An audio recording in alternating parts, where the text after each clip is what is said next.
In Dominica, there is an extraordinary doctor. And all of our dogs join a call. Hey, this is Sai, and you're watching SAT TV. Big up SAT, big up SAT, big up SAT. Whenever the iron play, I'll be there. Wherever the steel band play, I'll be there. Anytime it's carnival, yo, festival, bacchanal, behind the big truck, down the road, everybody, they know that I'll be there. Yo, this is Mr. Challenge. You're watching SAT TV, the people's choice. Yo, this is Ace Banton in SAT building, baby. You're watching SAT Telecom, that's the #1 choice. Boom!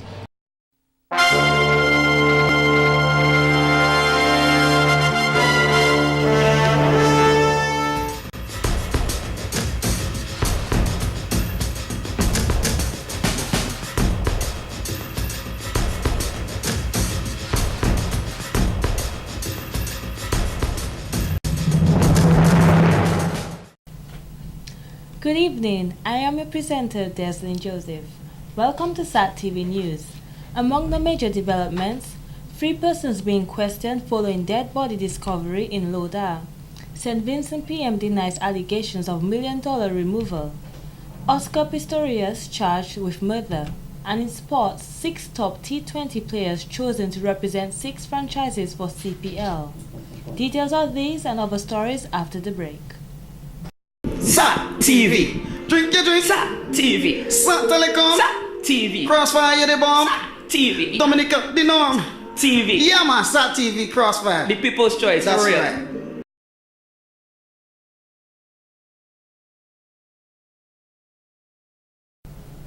Welcome back.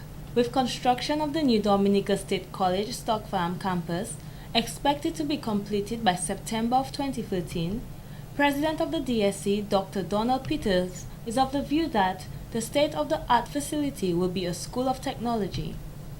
He said the DSC is a vital aspect in educating Dominicans. 20 years ago, he said, we were only educating 7% of our population.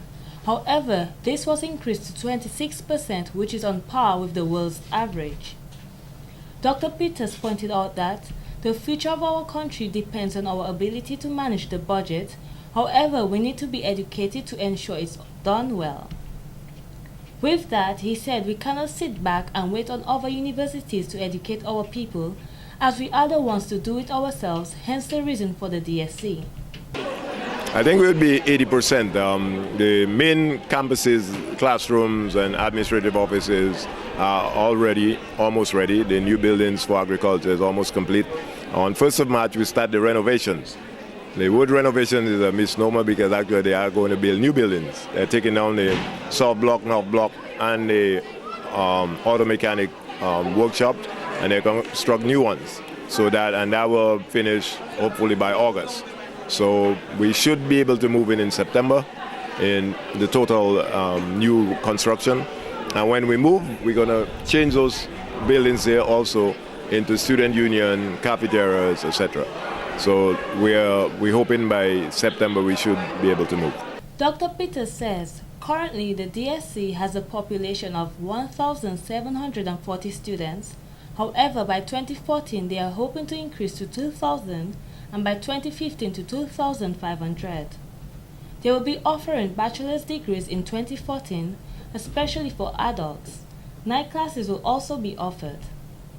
Some of the features of the new campus include larger classrooms, overhead projectors, smart classrooms, air conditioning and fans, theaters, and up-to-date modern labs. Well, one of the things we want to tell students, they are getting a quality education here at the Dominica State College under very trying conditions. I really empathize with my students. They are very good students. Dominica students are very cooperative. So they have smaller bathrooms, smaller classrooms. It's very hot in the classrooms. When they move, they will have a different environment in which to learn. So learning will take place, hopefully, more effectively. And certainly they will have a lot larger spaces in which to do their work or to just hang out. A college is a place you hang out. When I came here as students, at 1 o'clock this place used to be empty. Right now at 5 o'clock when I leave, students are still here, either doing the work One of the other things we will have in the future is Wi-Fi free, so the entire college campus, both campus 1 and campus 2 will be Wi-Fi free, so students can use it to do the work. The DSC president revealed that there are lots of services lacking in the present campus which will be addressed in the new campus. They will also be introducing electrical engineering technology, plumbing technology, and agriculture. Each will be housed in their own buildings. So one thing I want to tell students who come into the college, they need to think about their future. They need to think about getting an associate degree in things that matter, that can make money for them, a lot of money. When you figure Dominica have a lot of cars, how many mechanics do we have? How many body people we have? And the education here is free. It's like $250. People need to come to school. Agriculture is our future. We have about 97 students doing agriculture. Everybody is doing business, and everybody want to go to law school. That's not going to work for us. But they're free to do that. But we want to encourage students to come and take a part and get an education that can help them make money. It's all about dollars. They know that. Prime Minister Honorable Roosevelt Skerrit added that he is satisfied with the progress of the new campus construction, where most of the main structures have been completed. Furniture will be moved in very soon, he said, while external works and restoration of old buildings will commence shortly.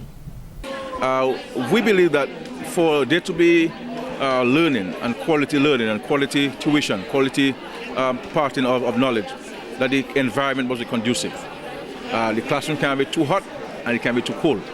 The furniture must be adequate, furniture must be of a standard, the setting must be of a standard. So you need a conducive environment for learning to take place. The point is that the present facilities we have is inadequate, and it doesn't meet the international standards required by a learning institution. With that, he said the government saw it fit to invest $30 million into the education of our young people by providing them with the quality environment required for effective learning. Mr. Skerrit pointed out that the new campus will have a modern library, which is an important element at an institution of higher learning, and without it, such education will be compromised. The point is, the government has created the access to education in terms of creating the state college, putting more resources, financial resources into the college, more human resources into the college, and now we're now putting increased resources into the physical structures of the state college. So we have completed now our overall investments in terms of our plan for the college. Now students must demonstrate their appreciation by doing well and taking advantage of the opportunity given to them. They can't come here to loiter. They can't come here and drop out. They have to stick to the plan, stick to the program, and succeed, and make themselves proud and to help build this country. In more news, winning the Dominica Calypso Monarch is a challenge in itself. However, winning 6 times is something only one destined for greatness can accomplish. This was the work of Denison King Dice Joseph following the Calypso finals on Saturday, February 9, 2013. Florestine Phyllis Joseph, the mother of King Dice, who resides in St. Martin, stated she is very excited that her son won for the 6th time as she knew he could do it. I came especially to see my son because I think that time around he needed my support. I saw him in 2008 and I always listened to him on the Calypso on internet. But this time I say my son needed my support and I came and he made me very, very, very proud. And as I said again, I want to thank all Dominicans for their support because he has really truly come from a long way, and because of their support, everybody else and the prayers of his family, he's where he is today. Miss Joseph stated Dice was always musically talented from an early age. She reminisced on a time where she saw him sitting on the ground near a tap of water, flowing into a bucket, tapping to a rhythm. Miss Joseph says his deceased great-aunt would then join in and sing songs with him. Dice would then dance and sing, which would attract a crowd of his family and friends. When children used to pass from school and they knew he loved to dance when they clap, what they used to do, they used to hide and clap, and we should just see him on the porch sitting, clapping. When he comes to St. Martin as a young boy, as a child, he always visits me twice a year, like for Christmas and for summer holidays. And my friends and my family at Christmas time would gather around him, and he would be center teaching them to dance he was 7 and 6, and he still used to do that. So from small, he's like that. Although she was not around a lot to mold him into a musician, Miss Joseph says she always encouraged him to pursue his passion as he expressed his love of music to her. When he told her that he wanted to participate in the Junior Monarch show, she made sure it was something he really wanted to do, as he was a student at the St. Mary's Academy, SMA, at the time. I remember when I called SMA at school and I asked him how he was doing, he used to try to write songs under the desk. And I used to tell him, Denison, don't write songs under the desk, you have to learn your lesson. But he was all about learning and all about singing, and that was his interest. And I think that is what got him into that. And the support of everybody. I want to thank Pat. I want to thank all his friends, all his fans. I want to thank all my family that helped to pray for him, because we are a praying family and we believe in prayer. I know he came from a long way, and it's because of prayer that got him there and the support of his friends and family. She went on to thank all Dominicans and diocese fans while urging them to continue supporting and praying for him. And it doesn't have feelings. We are losing democracy. So don't forget to remember the patriot. What's it got to youth? What's it got to youth? Don't forget the university graduate.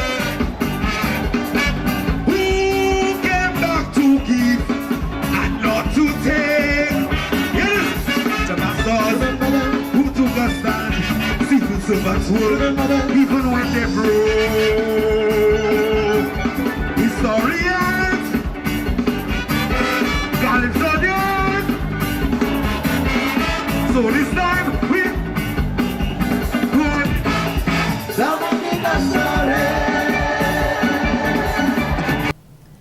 At about 3 p.m. on February 13, 2013, a body was discovered 30 feet into the bushes from the main road at Forsyth, which is in the vicinity of Loda. Police, however, have confirmed that the dead body is of 50-year-old Richard Lazar of Trafalgar.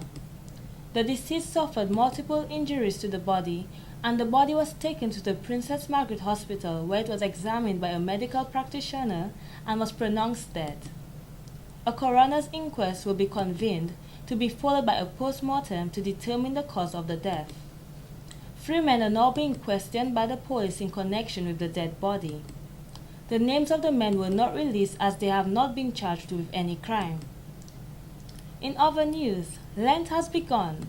It is the season of approximately 40 days set aside by the Roman Catholic Church in order for the faithful to prepare for the celebration of the Lord's Passion, Death, and Resurrection. Parish priest of St. Anne and St. Paul, Father Franklin Coffey, says during this holy season, individuals prepare for Christian initiation, and current church members prepare for Easter by recalling of baptism and by works of penance, that is prayer, fasting, and almsgiving. It's a time when the church is asking us to stop for a while, and enter, if you like, the desert with Jesus and spend the next 40 days, focusing on the sacred scriptures, focusing on our life. What does it mean?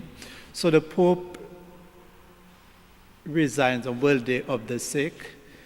The Lenten season began the following day, Ash Wednesday, the 13th of the month. Even in the early church, Lent was a season for prayerful and remorseful preparation for the feast of Easter. He says, even though the obligation of penance was originally only imposed on those who have committed public sins and crimes by out-of-date times, all the faithful freely perform acts of penance to repair for their sins. It's a time when Catholics traditionally asked to go to receive the ash, reminding us that we are dust and to dust we shall return. Here in our parish, I must say I was very, very impressed with the response of the parishioners to that first church activity.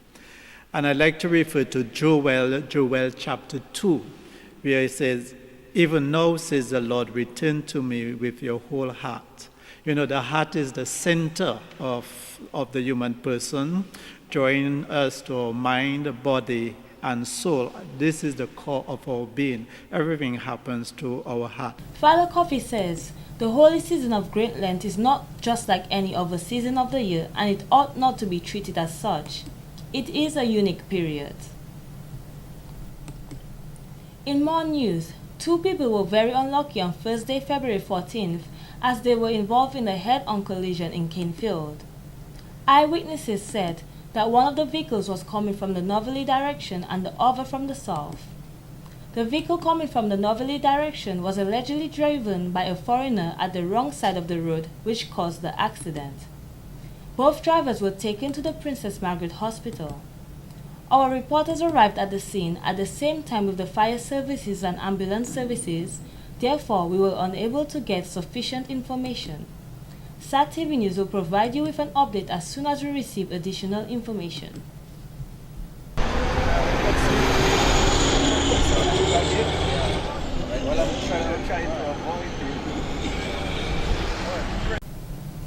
The police are conducting investigations into a road traffic collision which occurred on the E.O. Libla Highway in the vicinity of the National Petroleum petrol station in Canefield about 8:15 a.m. on February 14, 2013. It involved Toyota car registration number PJ797 driven by Katisha Ferrara and Honda CR-V registration number PG304 driven by Jefferson George of Jimmet. They were traveling westwards, and Nissan bus registration number HB855 driven by Wayne Williams of Canefield East, which was traveling eastward. The collision occurred when the driver of vehicle registration number PG304 attempted to avoid colliding with the car from the rear, and in so doing partly collided with the right rear of the car. The car collided with the bus, which was traveling in the opposite direction, causing extensive damage to the bus. 6 persons were injured in the collision, which included the CR-V driver and the bus driver, who was trapped in his seat. He was later removed by the personnel of the fire and ambulance services. All the injured persons were transported to the Princess Margaret Hospital, where they have been treated and been discharged. Investigations are continuing. As we celebrate Valentine's Day on February 14, 2013, the history and the story of its patron saint is covered in mystery. We do know that February has long been celebrated as a month of romance, and that St. Valentine's Day, as we know it today, contains leftovers of both Christian and ancient Roman tradition. The Catholic Church recognizes at least 3 different saints named Valentine and Valentinus. One legend contends that Valentine was a priest who served during the 3rd century in Rome. When ruler Claudius II decided that single men made better soldiers than those with wives and families, he outlawed marriage for young men. Valentine, realizing the injustice of the decree, defied Claudius and continued to perform marriages for young lovers in secret. When Valentine's actions were discovered, Claudius ordered that he be put to death. According to one legend, an imprisoned Valentine actually sent the first Valentine greeting himself after he fell in love with a young girl, possibly his jealous daughter, who visited him during his detention. Before his death, it was unproven that he wrote a letter signed "From your Valentine," and an expression that is still in use today. Although the truth behind the Valentine legend is not clear, the stories all emphasize his appeal as a sympathetic, heroic, and most importantly, romantic figure. From all of us at SAT-TV, Happy Valentine's Day. This has been the local segment of the news. Coming up next, regional highlights. Yo, this is Asa Banton in SAT building, baby. You're watching SAT Telecom. That's the #1 choice. Boom!